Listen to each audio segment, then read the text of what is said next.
И сега за какво говорим? По време на комунизма. Да. Имаме много неща да кажем.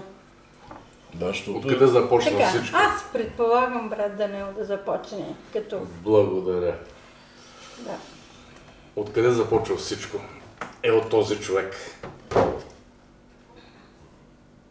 1912 година, преди него е имало само един човек в Завет и той се е казал Минчо Раданов. Това е вторият човек, който е повярвал в нашия регион и се казва Стоян Димов. Роден е 1875 година и е живял 75 години. Имал е 6 деца, всички са повярвали и всички са хванали своя път и от неговия род, потомството, е като от всички като че ли деноминации да се обхваща симпатизанти. Защото самият той по убеждение е бил баптист, зет му е Божия църква, другите роднини са 50-на църква, дядо Колю е бил методист и всичкото това нещо 1918 година се събира в Завет, след като свършва войната. Защото този е повярвал и имайки 6 деца не са го взимали на война. Нали, Балканската, Междусъюзническата и Първата световна. Но дядо Колю, нашия дядо Колю, са го взимали на война и участвали в трите войни. Като след Първата Балканска война и след това веднага Междусъюзническата война, той е успял да си дойде за малко време, през което време баба забременява и ражда първия си син. Тия хора, можем да кажем, че не сме чули за тях, че са били притеснявани в царско време. Аз не съм чул. Царско време, аз знам лично от дядо Колю, той ми го разказва, когато са били на събиране в Завет. След Първата световна война, дядо е ходил в Завет и са били 4 и някакъв дядо Спас от София е дошъл. Тук му е снимката. Дядо Спас е дошъл на богослужение и тогава влиза стражаря и изпратен от попа. Значи и тогава? Да, 18-та година. 19-та. Значи влиза стражаря, защото чули, че от София идва един да разбунва нещата и стражаря идва, както са събрани, да ги разбунва и той дядо Спас се изправя, каза: "Маки, аз за тая България съм ходил чак до американския консул, ти ли тук ще ми..." И изгонил стражаря, нали? Дядо Спас не знам кой е от София. Да. Това е от тяхната църква човек, който е бил, нали, посещавал Завет, носил ме литература. Но това е Васил. Докато дядо, идвайки от война, те малко там е умешана работа, защото се оказва, че всичките са преселци от Балкана и твърде не се познават. И майка и татко се женят като братовчеди. Без да знаят всичко. Не за гоненията говорим, не за слабите. Ай, така, да сме по... Дядо имал на по-лош човек така характер, или как да го кажа, дядо Колю. И дошло на той първо събиране пощальона и донесъл едно писмо за една жена, която била преследвана от мъжа си и търси помощ. И аз каза, извадих 20 лева и дадох. И те ми ги върнаха. Казаха, ние с теб не щем да имам нищо общо. И той каза, пак аз ако искам, ти ако искаш не можем да те върнем. И така той се прикрепя към тази групичка, защото те са били той, жена му, майка му и Минчо Раданов. Добре, ама предната седмица умира Минчо Раданов и останали 3. И дядо като идва, стават отново 4 и много са се зарадвали. След това всичките семейства са станали пълноценни, повярвали са децата на този човек, всичките, а той има 3 момчета и 3 момичета и фамилията му е огромна и е бил много добър художник. Това е негов автопортрет. Сам се го е рисувал. Бил е много ползван в Завет, където има да се правят неща. Този надпис също е неговия. От него време, от 1912 година. Запазили сме го. За нас той е ценност, не само като ценност, а кредото на вярата, като че ли е тук. Кръвта на Сина му Исуса Христа ни очиства от всеки грях. Тя е основното веро на всеки евангелски християнин. Бързо са умножили хората и 27 година вече това са нашите деди, 27 пролета и 27 есента. И са си направили молитвен дом. Той не е бил собственост на деноминация и никой не им е попречил за да го направят. Този молитвен дом. С течение на времето обаче започва едно гонение след 47-8 година, за което основните виновници са тук. Това е на погребение на Димитър Благоев. И тук са Георги Димитров, Антон Югов, Васил Коларов, само Вълко Червенков не знам дали е тук. Не го познавам него. И в това гонение те вземат сградата и я правят за ремонт на радио. Като клуб за ремонт на радио и изгонват нашите хора. Те почват да се събират по къщите, а те са били вече много. Към 46-та година, може би църквата е била около 80-100 човека. Може и повече да са били. И не са им позволили да развиват нормална дейност и започват големите издевателства над основния организатор, който е тук, този човек, дядо Пенчо. Това е баща на майка ни, а това е баща на баща ни. Станали сватове като братовчеди. И в тази гонитба много пъти той, дядо Пенчо и други хора са прибивани. Също, брат Исус, вие го знаете, той е един от хората, които много е бит. Не знам поради каква причина, но измежду нас той е най-много пострадал по това нещо. Не ни позволяваха да учиме. Аз не съм блестял с особени знания. Брат ме завърши, но той вече когато комунизма така се поразхлаби. Но като, например, Донка на Петър Георгиев, сестра му, завърши с отличие Вимес и не може да се намери работа. Условието е да стане предател на онова, в което вярва. Нашите хора предпочитаха да се останат в вярата и бяха там много пълноценни. Имаме много места, където сме ходили и сме правили евангелизации. Даже накрая 77 година бяхме се приготвили нелегално да напечатаме песнарка с едни много добри намерения.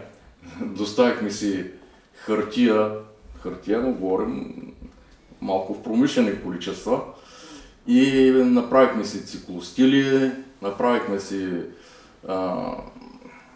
валеците, ситата, всичко каквото трябва, и подгониха ги в Русе, ти ги донесоха от нас в Острово, в нашия дом. И в момента, в който ги донесоха, това е на първия ден след моята сватба, пристига Георгиев, Петър Георгиев с Илия Кулски. Хайде, каза, пристигнала литература, каза, на граница да отим да я вземем. Качихме се на колата и тръгнахме, и докато стигнем до Разград, се оказа, че колата няма осветление. И от Разград до Плевен сме карали зад някой камион. И към 3-4 часа сутринта стигаме в Плевен, намерихме точкове, те нас закараха някъде на някой, който разбира, направиха колата, ходихме, вземахме, но много страх брахме, защото знаехме, че за нищо нещо има големи наказания. Не, че сме ги заслужили и ние бяхме готови да ги носим, защото нямаше. Хората на ръка си приписваха Евангелие, песнарките задължително на ръка бяха. Колкото пъти минат, се ги събират и притесненията бяха непрекъснати. Даже имам такива известия от полицията, протоколи, в които съм предупреждаван. Един път имам 6 месеца домашен арест, ограничаване да не излизам от населеното място. Където и да отидеш да работиш, винаги те слагат на най-ниската заплата и не ти мърдат разряда. Аз имах 3 деца, което никак не беше лесно. С сестра ми сме имали взаимодействие, с брат ми сме имали взаимодействие. Афизе е едно от първите повярвали, която като туркиня имаше такава чистосърдечна вяра и толкова хубаво пее, че винаги сме се доверяли и не може да си помислим, че от нея ще излезе някой предател. Но за наша радост предатели не са липсвали. Винаги ги е имало и техните въздействия върху нас са били благодарение на свидетелствата на тези предатели, чието имена, как беше казал един поет, аз няма да спомена, да не би моята песен да я оскверням. Тъй, че в тия години бяхме известни. Дори неща, които не знаех, ги научих след като падна комунизма. На пазара на среща полковник Господинов. Здрасти, пасторе. Здрасти. Помниш ли, ма? Викам, помната. От май идвах ти еди кога си. Искам да ти се извиня, каза. Ние не сме виновни. Защо, бе? Ами каза, пристигна един генерал от София, каза. Строи на всички в МВР-то и каза, абе, каква е тая божарска църква? Аз от София да идвам да ви кажа да я спрете. Те работят тук, събират последователи, а вие не предприемате никакви мерки срещу тях. И затова, каза, дойдохме. Имахме, според мен, благоволение на ниско ниво, което се пролича после като почнахме да строим молитвени домове. Когато кажем, че за църквата винаги правиха отстъпки, ще сложат повече. Не дават да има проблем с плащанията. Всичко го възприемаха така, тия хора няма да ни излъжат, те ще платят. И аз съм благодарен, че намерихме едно благоволение. Дори до там се стигна, че идеологическият секретар на първия секретар на партията на Разград ми уреди бетон, когато нямаше бетон, за да може да си строиме църквата. Като ги съберем тия толкова много неща, разбираш, че ние не сме направили нищо.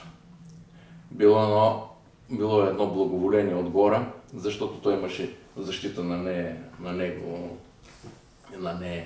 Всеки един от нас е опитал по някакъв начин тия трудности.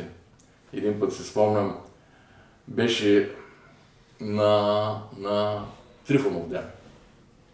На Трифонов ден. Тя закъсняла малко за събрание Така беше, да. Моля.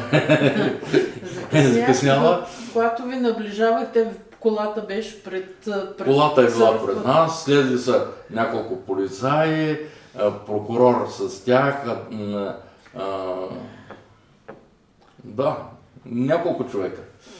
Прибраха ни абсолютно всичко. Но тия хора един път като дойдоха, не могат да се отворят вратата, пък да влязат. А вратата ни е дървена, склана от летви и с един гвозд е забита една дъсчица и такава. Те правиш, ще се отваря, те правиш, ще се затваря. И не могат да отворят вратата. Звънят у Младенови. Младенови казват, всяка неделя са тук, днеска ги няма. Звънят на Бай Реджеп. Бай Реджеп точно срещу нас. Бай Реджеп каза, и от дома се чуват, каза, като пеят, много хубаво пеят. От другата страна е секретара на кметството, Йордан. Йордан каза, те отварят, даже каза и прозореца към нас и ние ги слушаме. Обаче днеска каза тишина. Днеска е тишина. А ние си пеем вътре и се молим и нищо не се чува навънка. Българи и турци ни скриваха. Запазваха.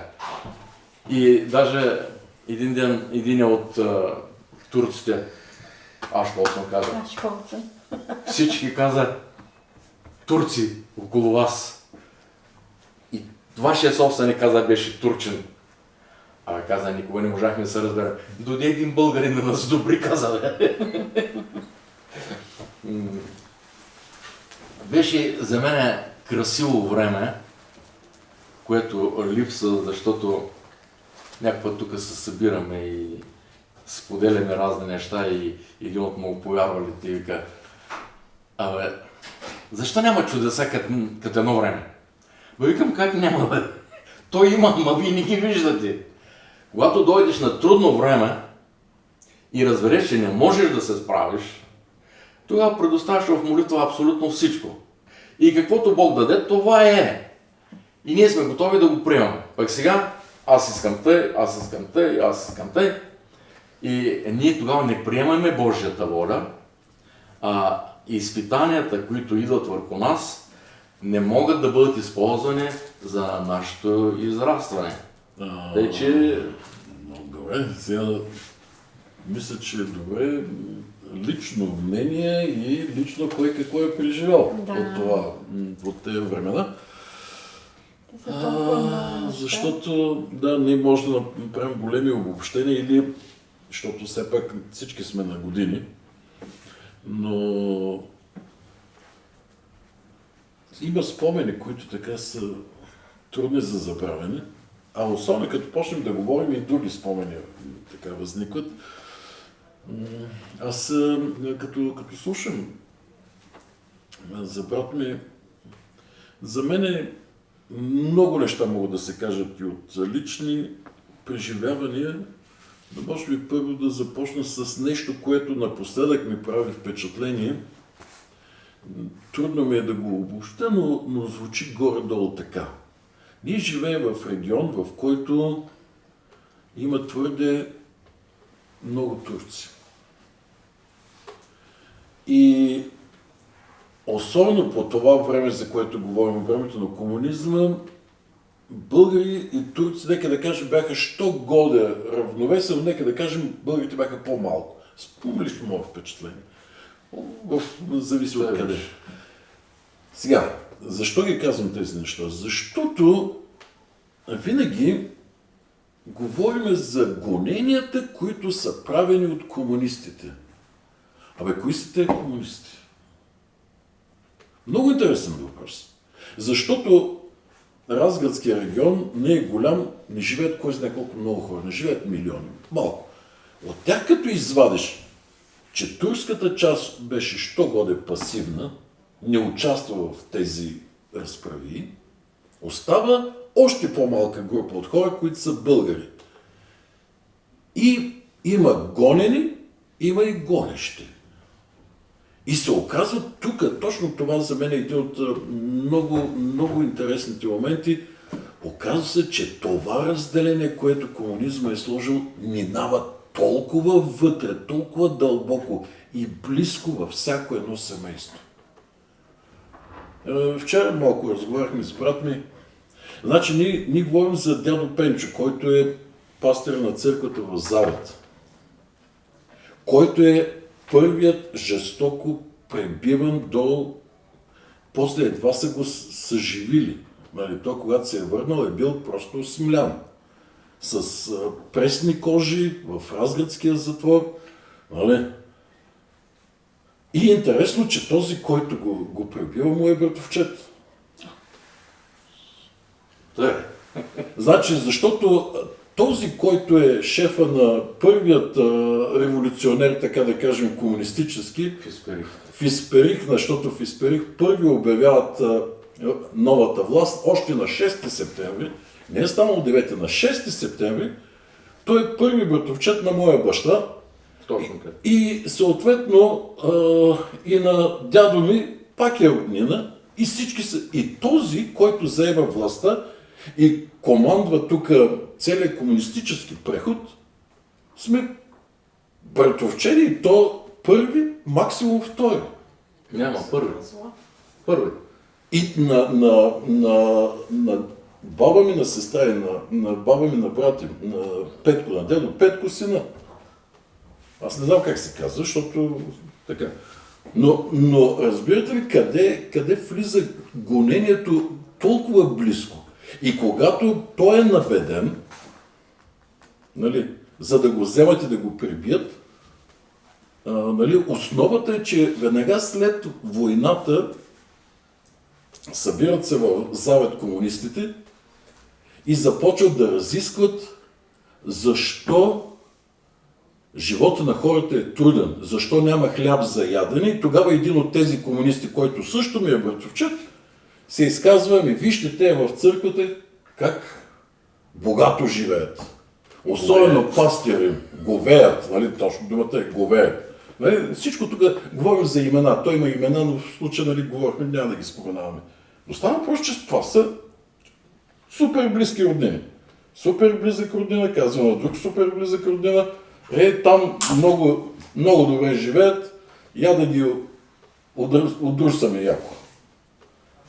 Това от една страна. Значи в заветската част, нали, разделението минава така, защото супер близки хора в семейството, едните са гонени, другите са гонители. Те гонителите не идват от някъде отдалеч.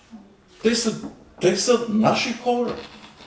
Те са наши хора и на всеки един името се знае кой. И в същото време е интересно.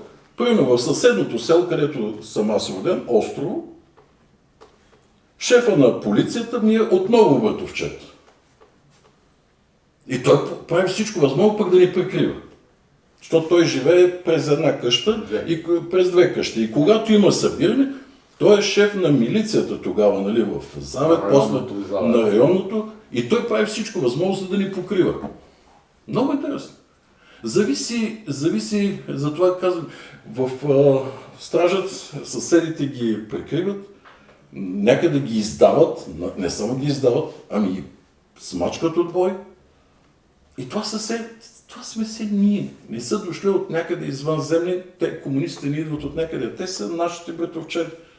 Това са нашите роднини. Къде да се скриеш? Какво да направиш? Когато нещата слизат вътре. И второто нещо, което ми прави впечатление, пък после може да минем за конкретни неща, е, че още едно нещо, което един от шефовите тук на полицията казва: между другото днес, докато пътувах в колата, за Беларус говориха, но горе-долу същото беше идеята, че всеки един, който не е в посоката на партията, на официалната политика, всеки един по някакъв начин е омаскарен. Всеки един начин, той е шефа на тези въпроси, тайните, той така се е изразил не на мен, защото не го познавам, нали, но пред друг каза: най-голямото наше постижение, че всички ви направихме агенти. Ама независимо знаеш или знаеш. Те са сложени на всеки по един печат. За да може И години, и поколения напред.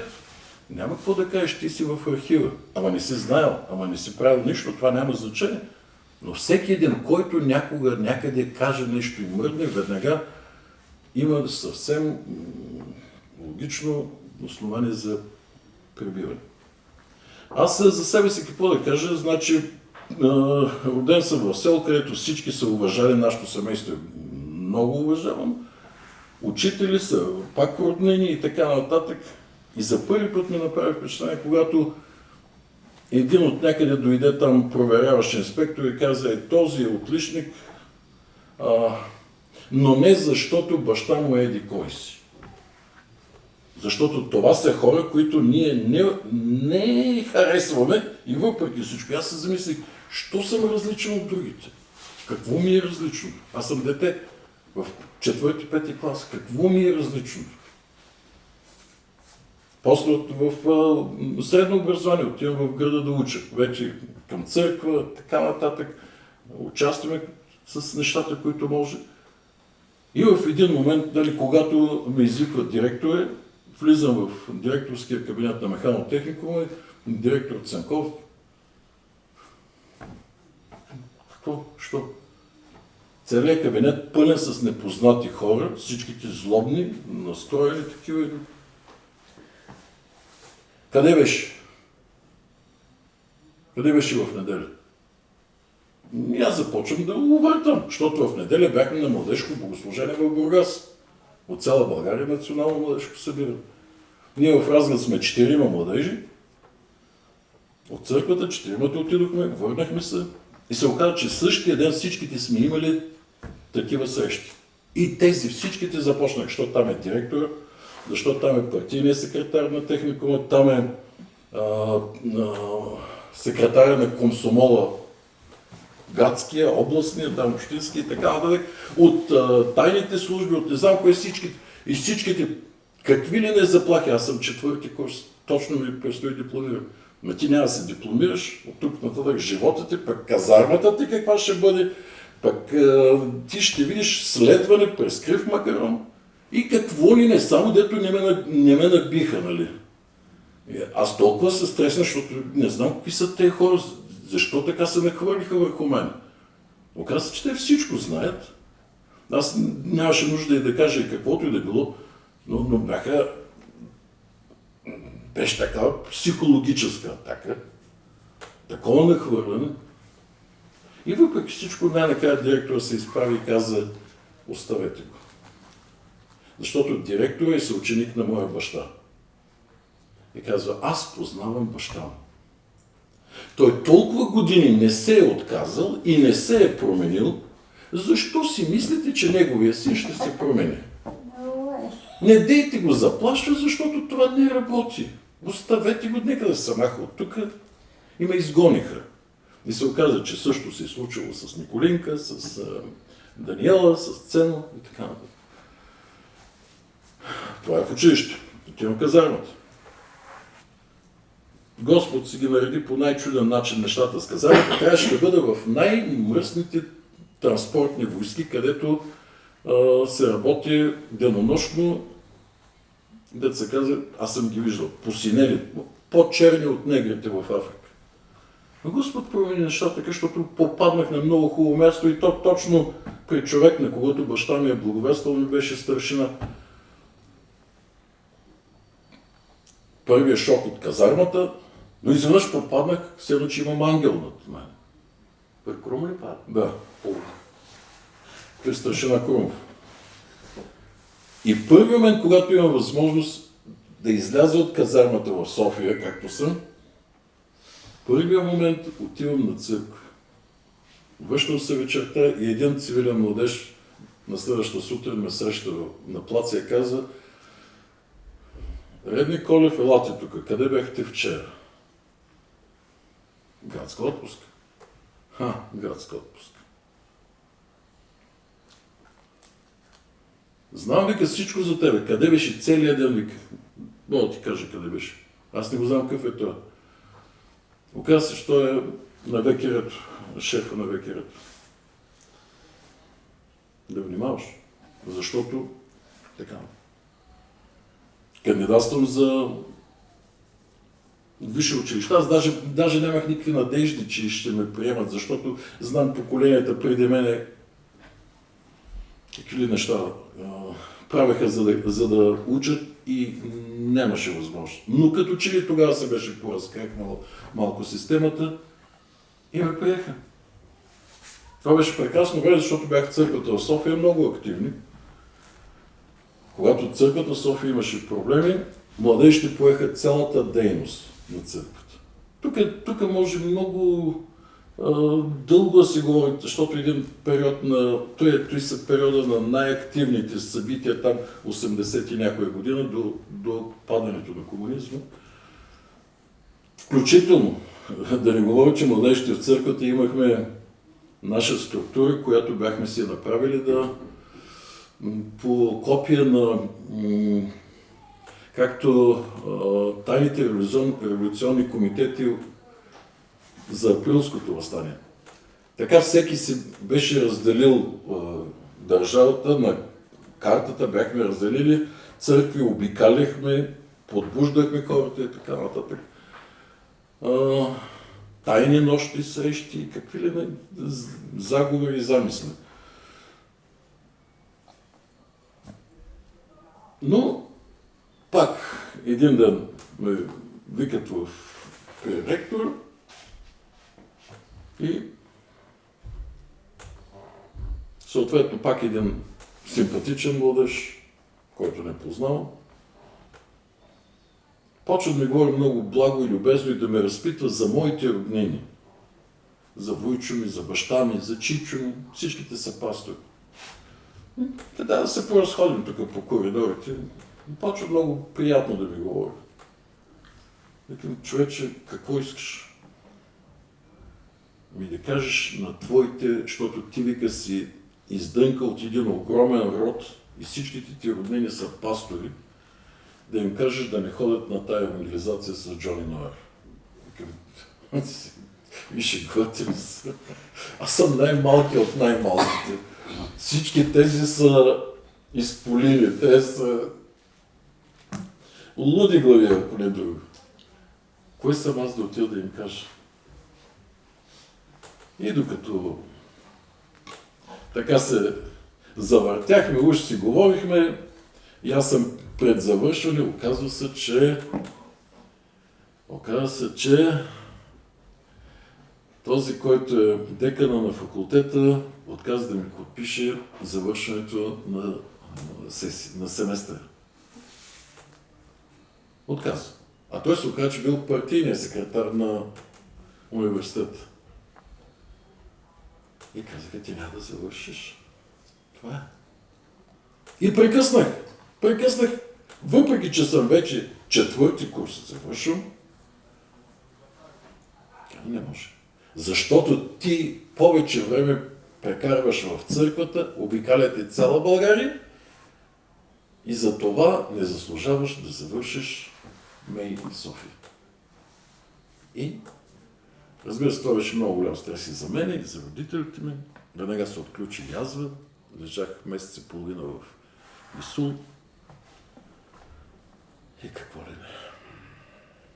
И прекъсвайки, се завърнах в Разград, където съответно срещнах съпругата си и решихме да се оженим.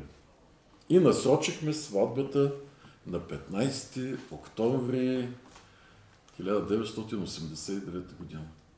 Нашата сватба, предполагам, че е последната от сватбите, правени по комунистическо време. И тъй като традицията да каним, рода е голям, с много хора се познаваме, близки от църковно и извън църковно, и поканихме сумата народ, може би над 300 човека, и за целта ангажирахме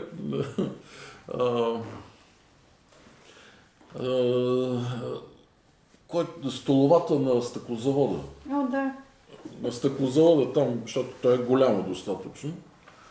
И поканите, изпратени, хората тръгват да идват, даже някои бяха на път, когато изведнъж казват, сватбата не може да се състои на това място. 3 дена преди сватбата.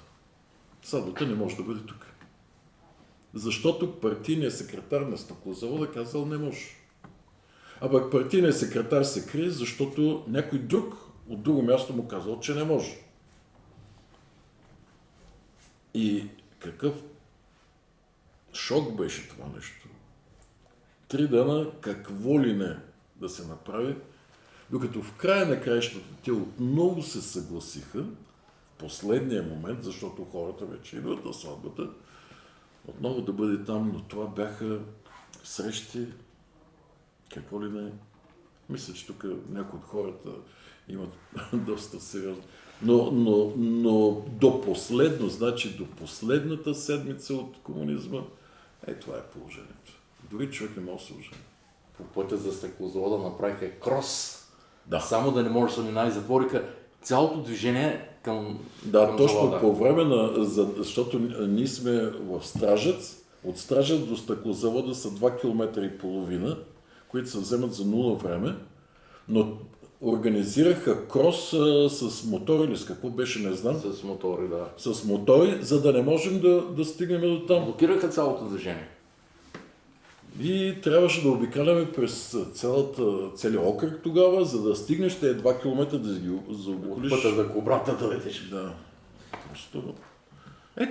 това е ежедневието. Сега тук са просто от няколко неща. Ако продължавам да говорим, със сигурност още стотици неща ще кажем. Но веднъж пак ще повторя. Те, които са ни гонили, не са били някакви далечите, са били близки. И в същото време от близки също сме получавали, въпреки невярващи, сме получавали подкрепа. Това е истината.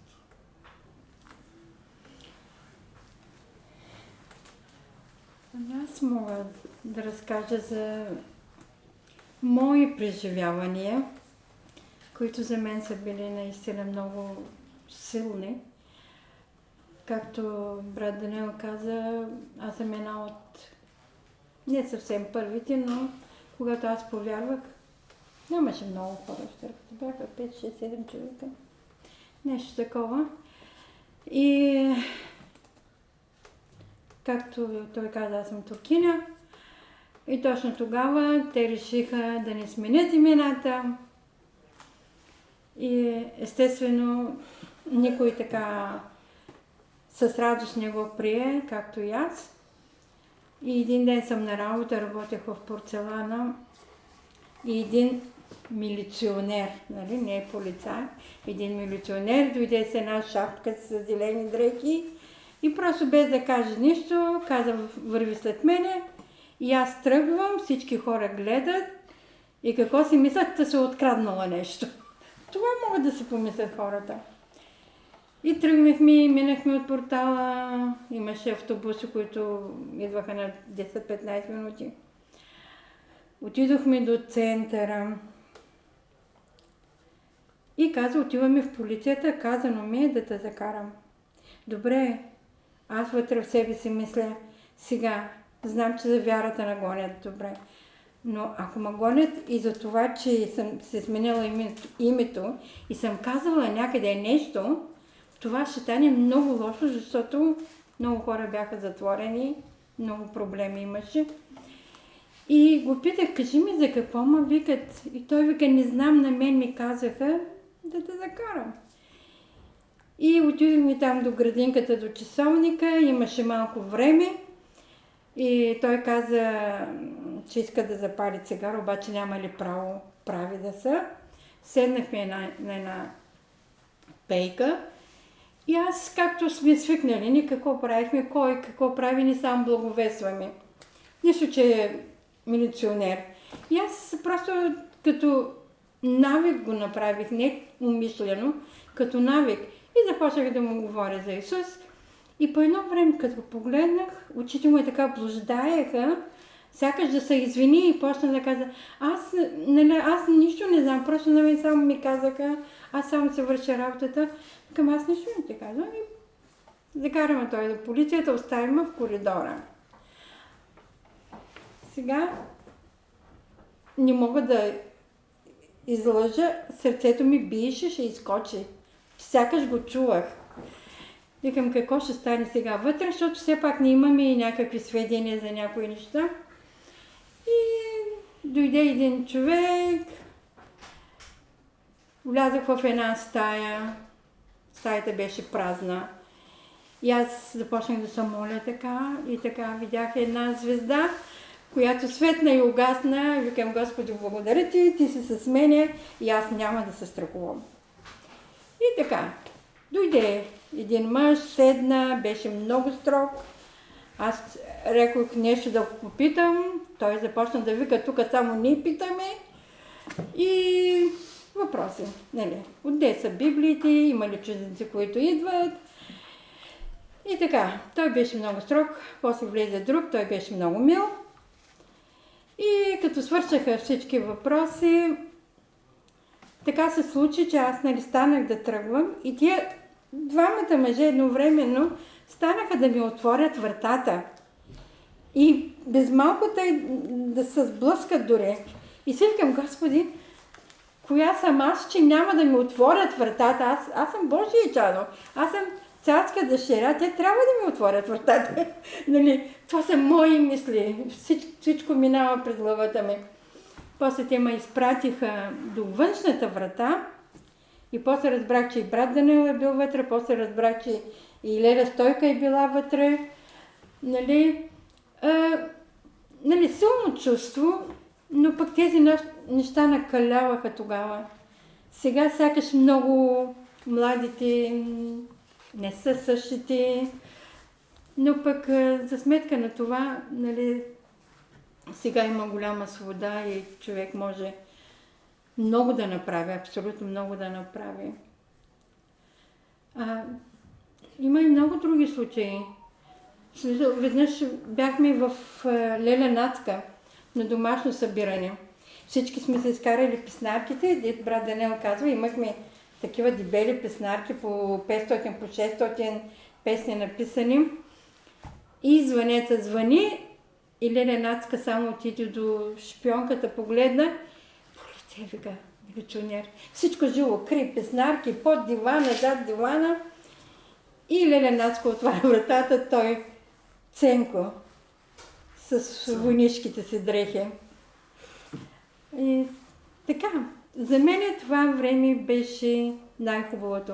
Колкото и сега да имаме свобода, колкото и всичко да можем свободно да направим, пък то от сега нататък и не знам колко ще е свободно. Това време беше прекрасно. Учи се да се бориш, да останеш във вярата. И ако останеш, си блажен. Но много хора не останаха. И така че аз наистина се радвам, че все още съм тук, че вървя в пътя му. Съм благословена. Да, сигурно Янчето има много неща да каже. Сигурно имам да кажем, аз повече като че ли са малко лични моите неща. Аз съм била навсякъде, където сте били и вие, защото ние заедно служихме. Да. Познати са ми събиранията на песнарките, чукането по вратата, тук проблем там, то се живяло от това, от това. И всичко това някакво напрежение, но в същото време някакво блаженство. Никъде се видяхме, ще кажеш, че изпитвахме някакво удоволствие, му се прегръщахме, му се целувахме. Набърже разказваш за случилото си, емоции и просто предаваш вярата и така. И едно такова върчиш, като че ли такъв живота ти е с превъзвишен някак си. В същото време тия проблеми те смазват от друга страна. Аз, например, проблемите им бяха най-вече, когато взех да се задумявам. И вече ще правим сватбата, обаче моята свикърва беше комунистка ятачка и тъй нататък. В деня на сватбата, след подписването на брака, тя ни разреши да отидем в къщата и да направим благословение и служба. И застана насред на пътя и каза до тук, от тук на ресторанта, никаква църква, никакви благословения. И на пътя тя от едната страна с нейните хора комунисти, аз от другата страна с църква. Казвам, не, от днес нататък, аз командвам. Твоята дума вече не се слуша, командвам аз. И заведах хората в църквата, в нашата къща и там имаш бъркополагане и всичко. Отидахме в ресторанта, пак се разделиха. На едната страна само християни, от другата едните пускат радио и нещо там, музика светска, хорайто, а ние на сцена пеем, едните думкат тук, другите там. Както и ще да е. Братовчет ми не издържа, язвата го сряза, влезе в болницата същия ден, бачи Печо. И както и ще да е. Така, мина това, каквото мина, обаче трябваше да си купувам вече жилище. Брат ми имаше вноска за жилище, му си беше купил къща и не му трябваше апартамент. Петън беше набрал лихво числа и вече раздава жилища. И отидахме на мое име, купихме жилище, апартамент. Обаче, когато дойде време да плащаме данъка, казаха, че нямам право да го притежавам и да освободя веднага жилището. Пък вече имах дете на няколко месеца. И ни викнаха в съда да насъдят.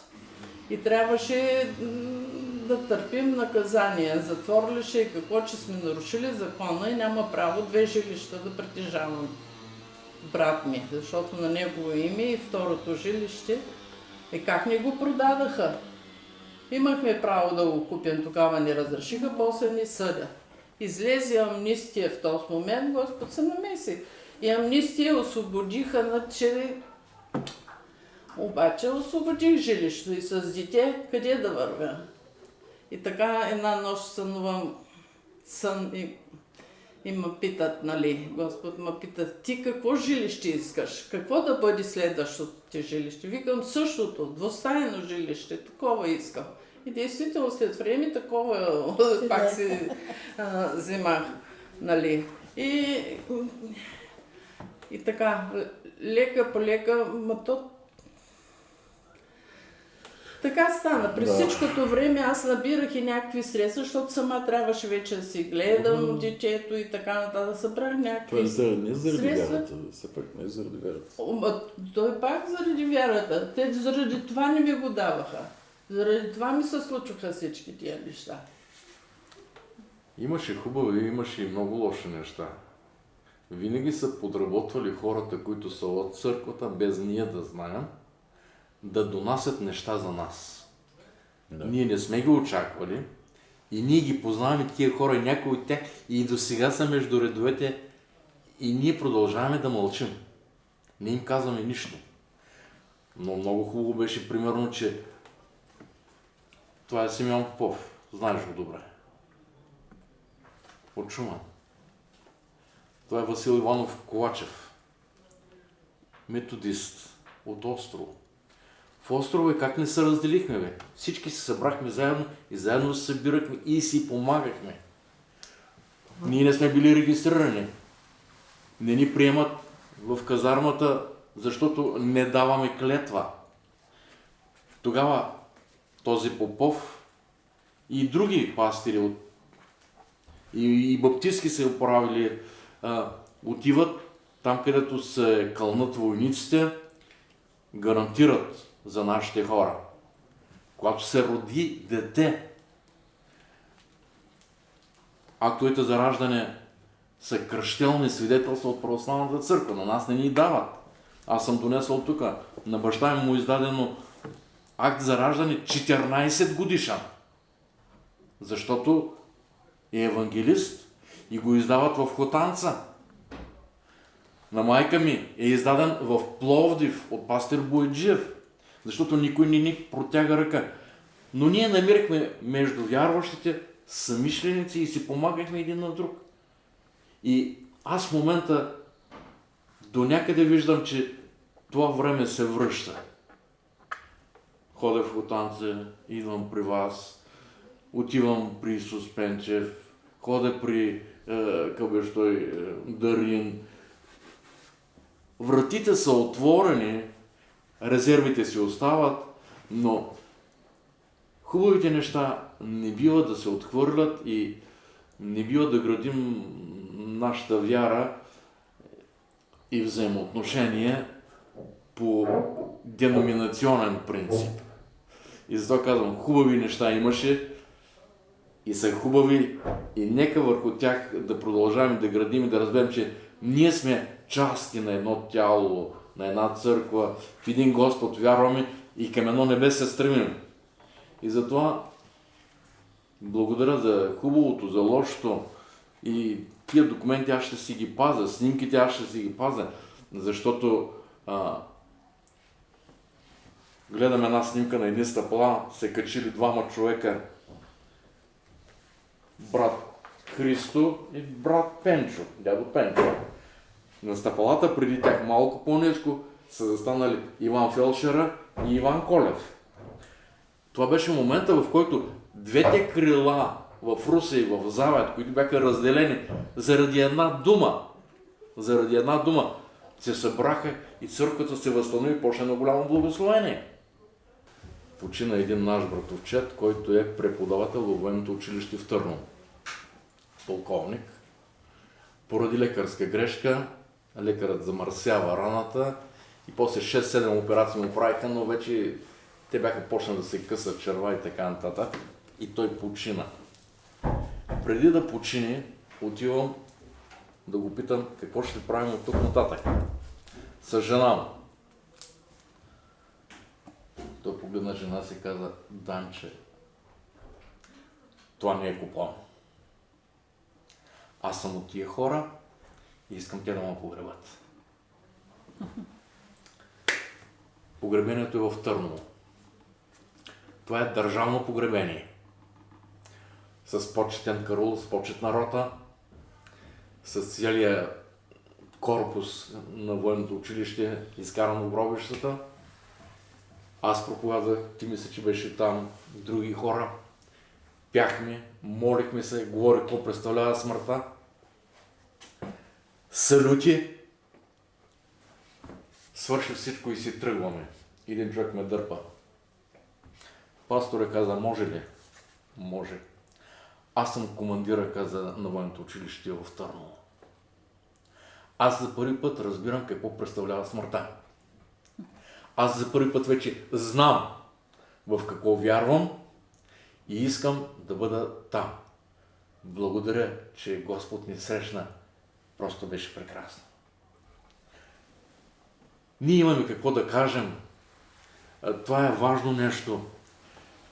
Срещу смъртта никой не може да се изправи. И с надеждата за вечността по-сладка от тази няма.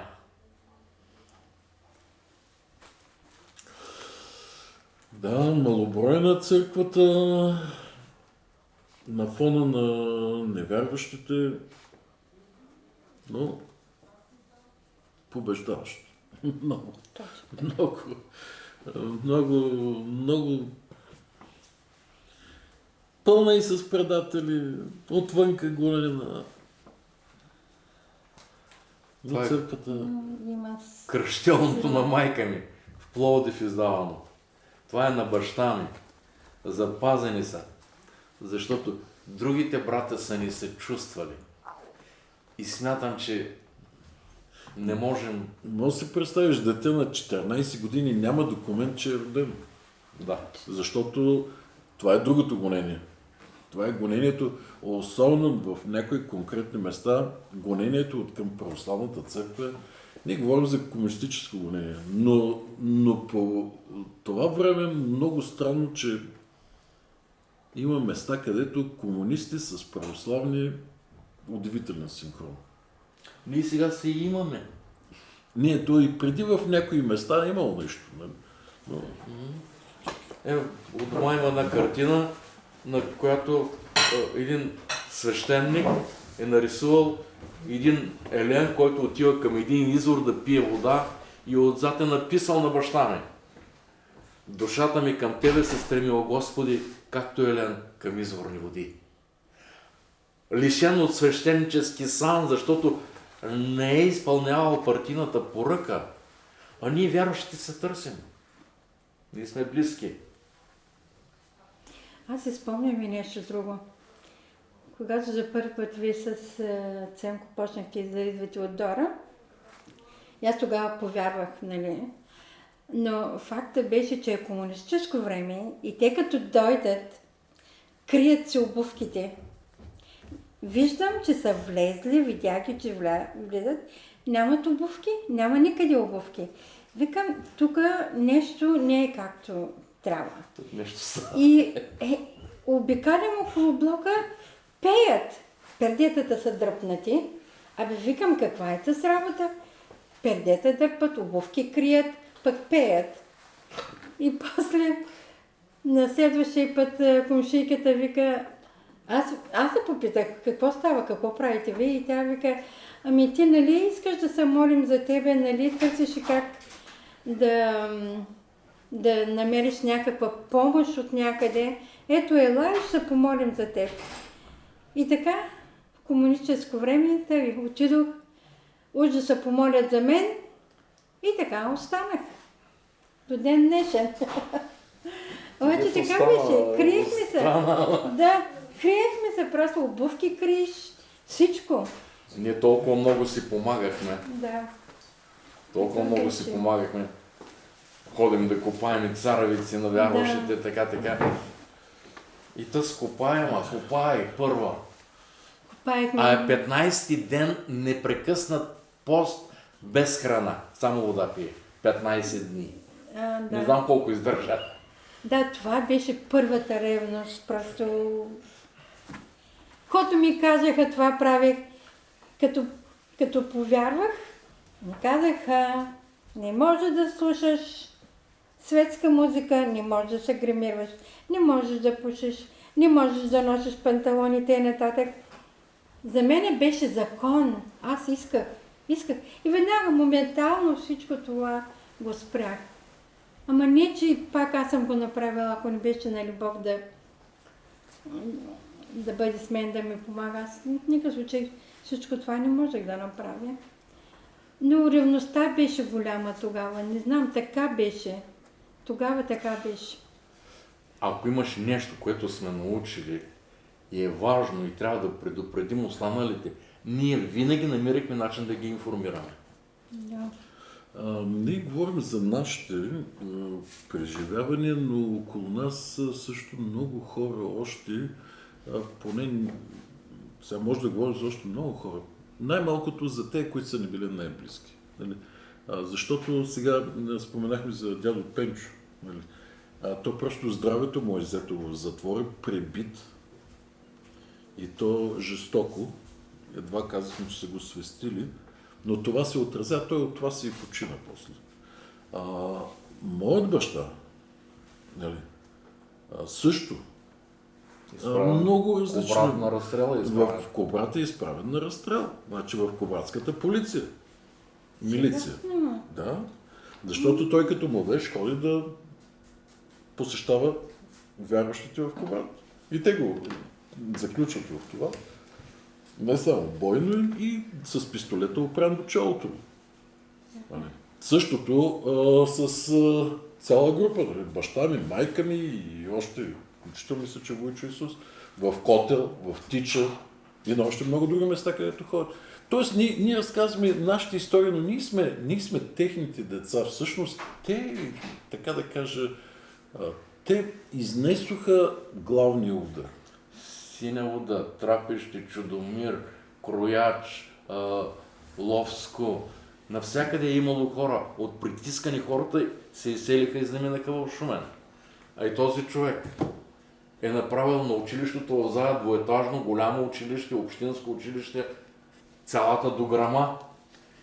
И когато идва времето да му платят, се сменя властта и те казват, конфискува се в полза на новата власт. Получава удар и веднага умира. Този човек. Да. И при мен случай не беше много лек, когато му осъждаха за росен. Трябваше да ми вземат детето, защото те ще го възпитават добре. Съкърва ми комунистка и т.н. Пък аз християнство, нали? И ще го възпитам лошо. И бях на съд за това. И цялата църква дойде в залата да ме подкрепи. Да. Колко мило беше.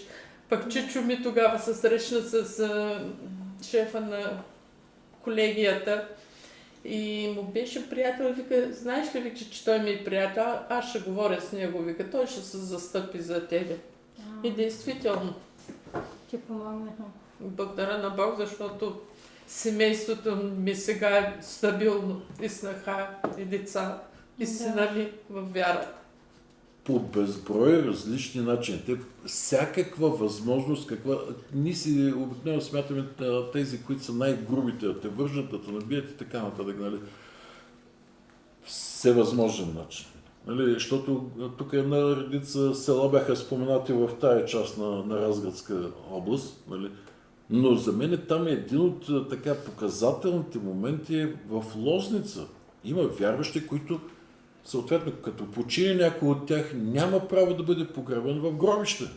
Да. И в Лозница ще И ги в заветата, и в свещарията. Поне в Завеца, в друг ъгъл на гробището. Не, той е отделен. Съвсем, дето и птицезавода. Там е. В Лозница през нивите някъде През далече един дол е така. под едни дървета и там са погребани няколко от вярващите хора. След което, разбира се, той е нерегламентирано гробище, изорават го, няма спомени, че там съответно това са хора вярващи. Нали си представите и за него, и за техните наследници и така нататък. Какво е това? Да не може човек умрял на каквито ще да е години и не може да бъде погребан в нормално гробище, защото сме страшни, защото сме врагове на народа. Иван Колев защо е изпратен на В Белене, да. Защото е казал за Никола Петковиците хубави думи. И го пращат в Белене. Така че... Баща ми, Да. майка бремена с тебе. И той отива при Сашо. Той живееше от Чичо Василеви. И каза, искам да ти кажа, той беше майор тогава, искам да ти кажа, че до вечера магазина в остров ще бъде обран. Такива съвестни граждани ни трябват, каза. Знаеш ли кой ще го обере? Знам, каза. Ще ни каже, ще ти кажа. Кой каза? Аз. Ти защо? 7 човека сме, каза вкъщи. Само аз работя. Няма пари. Нямаме какво да идем.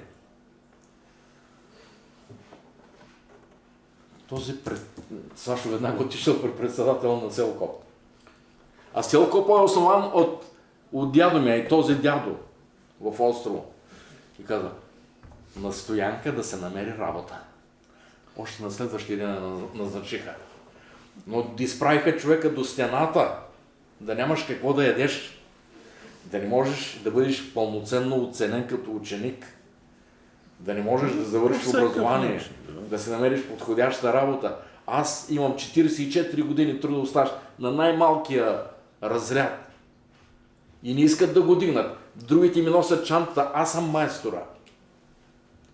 Всякакви форми са намерили на натиск.